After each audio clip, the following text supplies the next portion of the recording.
اور کئی کیسز میں پوری فیملی تک کو سزا دی جا سکتی ہے۔ نارتھ کوریا میں کئی چیزیں بینڈ ہیں جو باقی دنیا میں بالکل عام ہیں، جیسے foreign movies, south Korean dramas, international news, certain hair styles, western fashion, حتیٰ کہ کچھ رپورٹس کے مطابق یہاں اپرووڈ ہیئر سٹائلز کی ایک لمیٹڈ لسٹ بھی موجود ہے۔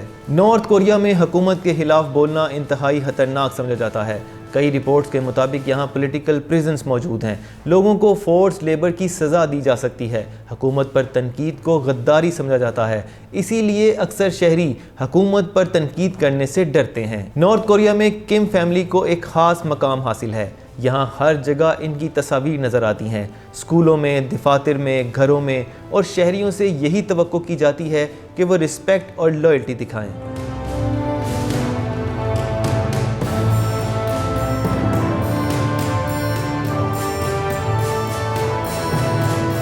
شمالی کوریا کے بارے میں سب سے تاریک دعووں میں سے ایک اس کے سیاسی قیدیوں کے کیمپس ہے۔ انسانی حقوق کی تنظیموں کے مطابق یہاں ہزاروں افراد قید ہو سکتے ہیں، کچھ کو واقعی سیاسی قیدیوں کے طور پر سزا دی جاتی ہے، لیکن بعض افراد کو بہت چھوٹے الزامات پر بھی گرفتار کیا جا سکتا ہے، مثلاً غیر ملکی فلم دیکھنا، حکومت پر تنقید کرنا یا ملک چھوڑنے کی کوشش کرنا۔ ان کیمپس کے بارے میں مکمل معلومات حاصل کرنا بہت مشکل ہے کیونکہ انہیں انتہائی خفیہ رکھا جاتا ہے، لیکن سیٹلائٹ تصاویر اور سابق قیدیوں کی گواہی ان کی موجودگی کی طرف اشارہ کرتی ہے۔ نارتھ کوریا کے بارے میں ایک اور حیران کن بات، ایک نظام ہے جسے کہا جاتا ہے 3 جنریشن پنشمنٹ۔ اس کا مطلب یہ ہے کہ اگر کوئی حکومت کے خلاف جرم کرے تو اس کے ساتھ ساتھ اس کے والدین اور بچوں کو بھی سزا دی جا سکتی ہے۔ اس قانون کا مقصد واضح ہے کہ لوگوں کو حکومت کے خلاف سوچنے سے بھی روکنا۔ اگر ایک شخص کے فیصلے کا اثر اس کے پورے خاندان پر پڑ سکتا ہو تو بغاوت کا خطرہ بہت کم رہ جاتا ہے۔ سخت پابندیوں کے باوجود کچھ شہری نارتھ کوریا سے فرار ہونے میں کامیاب ہو جاتے ہیں۔ انہیں کہا جاتا ہے ڈیفیکٹرز۔ زیادہ تر شہری سرحد عبور کر چائنا پہنچتے ہیں اور پھر وہاں سے مختلف راستوں کے ذریعے آخر کار پہنچنے کی کوشش کرتے ہیں ساؤتھ کوریا۔ یہ سفر انتہائی خطرناک بھی ہو سکتا ہے کیونکہ اگر کوئی اس جرم میں پکڑا جائے تو اس کے ساتھ ساتھ اس کی 3 نسلوں کو بھی سزا دی جا سکتی ہے۔ دنیا میں طاقتور لیڈرز کی کمی نہیں، لیکن کچھ نام ایسے ہوتے ہیں جن کے ساتھ خوف، طاقت اور پرسراریت جڑی ہوتی ہے۔ ایسا ہی ایک نام ہے کم جونگ ان۔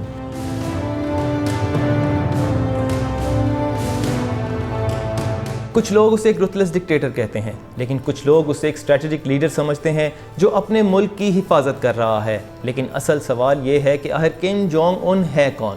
یورپ میں پڑھنے والا ایک نوجوان لڑکا آخر کیسے دنیا کے سب سے طاقتور اور خطرناک حکومتوں میں سے ایک کا سربراہ بن گیا؟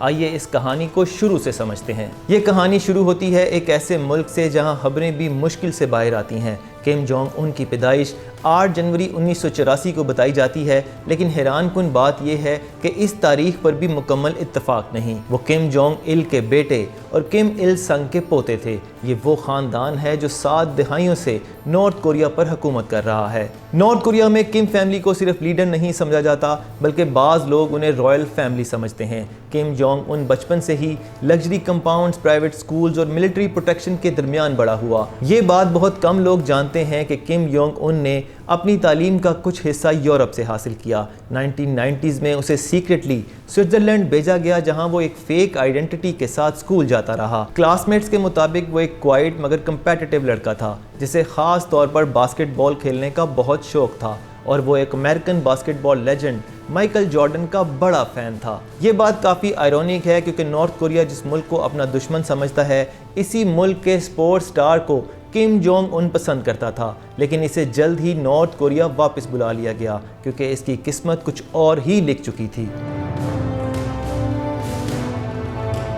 ایک وقت ایسا بھی تھا جب کم جونگ ان کو فیوچر لیڈر نہیں سمجھا جاتا تھا۔ کم جونگ il کے اور بیٹے بھی تھے جن میں سے ایک بیٹے کا نام تھا کم جونگ نم جو اس وقت حکومت کا سٹرونگ کینڈیڈیٹ سمجھا جاتا تھا، لیکن 2001 میں ایک عجیب واقعہ پیش آیا۔ کم جونگ نم جاپان میں فیک پاسپورٹ کے ساتھ پکڑا گیا اور حیران کن بات یہ تھی کہ وہ ڈزنی لینڈ دیکھنے جا رہا تھا۔ یہ اسکینڈل حکومت کے لیے کافی امبیرسنگ تھا۔ اس کے بعد اس کا پولیٹیکل کیریئر بالکل ختم ہو گیا۔ تب آہستہ آہستہ کم جونگ ان کو فیوچر سکسیسر کے طور پر تیار کیا جانے لگا۔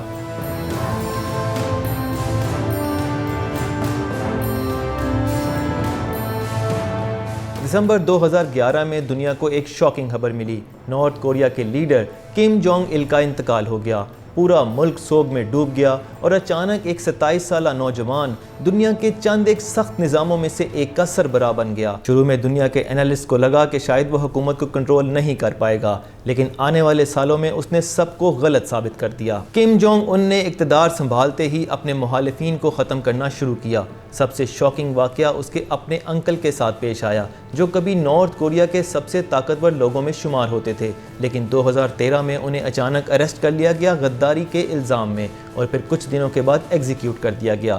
یہ پیغام صاف تھا کہ کم جونگ ان اپنی پاور کو چیلنج کرنے والے کسی شخص کو برداشت نہیں کرے گا۔ 2017 میں ایک شاکنگ واقعہ پیش آیا۔ کم جونگ ان کے بھائی کم جونگ نم کو قتل کر دیا گیا۔ یہ واقعہ کوالالمپور ملیشیا کے ایئرپورٹ پر پیش آیا، جہاں دو خواتین ان کے قریب آئیں اور ان کے چہرے پر ایک کیمیکل لگا دیا، جن سے ان کی موت ہو گئی۔ بعد میں پتہ چلا کہ یہ VX نرو ایجنٹ تھا، جو دنیا کے چند ایک لیتھل کیمیکل ویپنز میں سے ایک ہے۔ کم جونگ نم کی کچھ ہی منٹوں میں موت ہو گئی۔ انویسٹیگیشنز میں نارتھ کورین ایجنٹس پر شک کیا گیا، لیکن حکومت نے اس الزام کو مسترد کر دیا۔ کم جونگ ان کا سب سے کنٹروورشل قدم تھا نارتھ کوریا کے نیوکلیئر ویپنز پروگرام کو تیزی سے آگے بڑھانا۔ 2017 میں انہوں نے کچھ ایسے میزائل ٹیسٹ کیے جو امریکہ تک پہنچ سکتے ہیں۔ اس کے بعد ٹینشنز اور بڑھ گئیں، خاص طور پر امریکہ اور نارتھ کوریا کے درمیان۔ اس وقت امریکہ کے صدر تھے ڈونلڈ ٹرمپ۔ دونوں رہنماؤں کی میڈیا پر لفظی جنگ شروع ہو گئی۔ دنیا کو لگا کہ شاید ایک بڑا نیا کانفلکٹ شروع ہو سکتا ہے۔ پھر اچانک دنیا نے ایک حیران کن منظر دیکھا۔ 2018 میں کم جونگ ان کی ڈونلڈ ٹرمپ کے ساتھ سنگاپور میں ملاقات ہوئی۔ یہ تاریخ میں پہلی بار ہوا کہ کسی امریکی صدر کی کسی نارتھ کورین لیڈر کے ساتھ ملاقات ہوئی۔ اس کے بعد کم جونگ ان نے ساؤتھ کورین پریزیڈنٹ کے ساتھ بھی ملاقات کی۔ کچھ وقت کے لیے لگا کہ شاید پیس پاسبل ہے، لیکن مذاکرات زیادہ آگے نہیں بڑھ سکے۔ کم جونگ ان کی زندگی میں ایک اور عجیب چیز بھی ہے، ان کی مسٹیریس ڈسپیرنسز۔ وہ کئی ہفتوں کے لیے منظر سے غائب ہو جاتے ہیں۔ 2020 میں تو لوگوں کو لگا کہ شاید وہ مر چکے ہیں، لیکن کئی ہفتوں کے بعد وہ ایک ایونٹ میں نظر آئے مسکراتے ہوئے۔ اس طرح ان کے ارد گرد کی مسٹری اور بڑھ جاتی ہے۔ آج Kim Jong Un North Korea پر مکمل کنٹرول رکھتے ہیں۔ وہ اپنی ملٹری طاقت کو بڑھا رہے ہیں، اپنے میزائل پروگرامز کو اپ ڈیٹ کر رہے ہیں اور عالمی سیاست میں اہم کردار ادا کر رہے ہیں، لیکن ان کی شخصیت آج بھی ایک سوال بنی ہوئی ہے۔ کیا وہ ایک ڈکٹیٹر ہیں یا ایک اسٹریٹجک لیڈر جو اپنے ملک کو محفوظ کرنے کی کوشش کر رہا ہے؟ یہ سوال شاید آنے والی تاریخ ہی بتا سکتی ہے، لیکن ایک بات یقینی ہے کہ کم جونگ ان جب تک اقتدار میں رہیں گے، دنیا کی نظریں ہمیشہ نارتھ کوریا پر رہیں گی۔ دس از ذیشان، پاکستان زندہ باد۔